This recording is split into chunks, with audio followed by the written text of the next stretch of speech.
வணக்கம் மக்களே. மக்களே, தமிழ் பிக் பாஸ் சீசன் 10க்கு நம்ம எல்லாம் ஆர்வமோடு எதிர்நோக்கி அந்த லோகோ ப்ரோமோ வந்துச்சு பார்த்தீங்களா?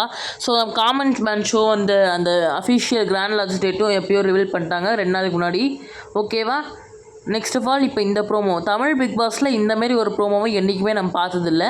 கரெக்டாக சீசன் 10 தான் இப்போ புதுசாக ஒரு ப்ரோமோ விட்ருக்கானுங்க. பாடல் மூலமாகவே இந்த ப்ரோமோ விட்டுருக்காங்க. ஓகேவா? செம்மையாக இருக்குது ப்ரோமோ. விஜய் சேதுபதியோட லுக்கெலாம் நல்லாயிருக்கு. பட் இந்த மீசை தாடி மட்டும் கொஞ்சம் இதுவாக இருக்குது. அது மட்டும் பார்த்துக்கலாம். ஏன்னா ஒரு ஷூட் போயிட்டுருக்கு படத்துக்கு.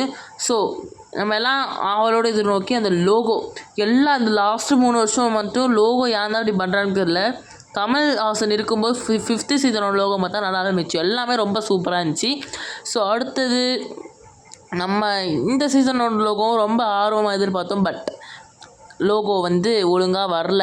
ஓகேவா? லோகோ என்னென்னா நடுவில் 10ன்னு போட்டு அந்த 10ன்ற ஒன்றில் ஒரு கை தூக்கி கொடுக்குது. எனக்கு தெரிஞ்சு அந்த ஒரு கை ஒரு காமனர்ஸ் ஒரே ஒரு காமனர் தான் பிக் பாஸ் வீட்டுக்குள்ளே போகிறாங்க. ஒருவேளை அந்த பாலிடிக்ஸாக இருக்கலாம்ல அப்படின்னு கூட நான் நினைக்கிறேன். இந்த லோகோவை தான் லாஸ்ட்டில் காமிப்பாருங்க. லோடிங் போச்சு அந்த லோகோ தான் காமிப்பாங்க. இந்த லோகோ என்ன வெளிப்படுத்துதுன்னு சொல்லி அடுத்த வீடியோவில் ஃபுல் டீட்டெயில் இந்த லோகோவை பற்றி போடுறேன். ஓகேவா? என்னை பொறுத்தளவில் நீங்கள் எத்தனை மார்க் கொடுப்பீங்கன்னு சொல்லுங்கள். இந்த லோகோவுக்கு என்னை பொறுத்தளவில் 10க்கு ஒரு 8 கொடுப்பேன். இன்னும் கொஞ்சம் பெட்டராக பண்ணியிருந்தாங்கன்னா செம்ம லோகோ. ஓகேவா? பட் அவங்களோட என்னன்னு தெரில, லோகோவை கொஞ்சம் இதுவாக தான் பண்ணியிருக்காங்க. பட் பரவாயில்ல. எனிவேஸ் பிக் பாஸ் சீசன் 10ஓட லோகோ 50% அவங்க அங்கே ஆடுற ஷோ தான் எப்படி இருக்குன்னு தெரில. ஓகேவா? அடுத்த வீடியோவில் பார்க்கலாம். பாய்.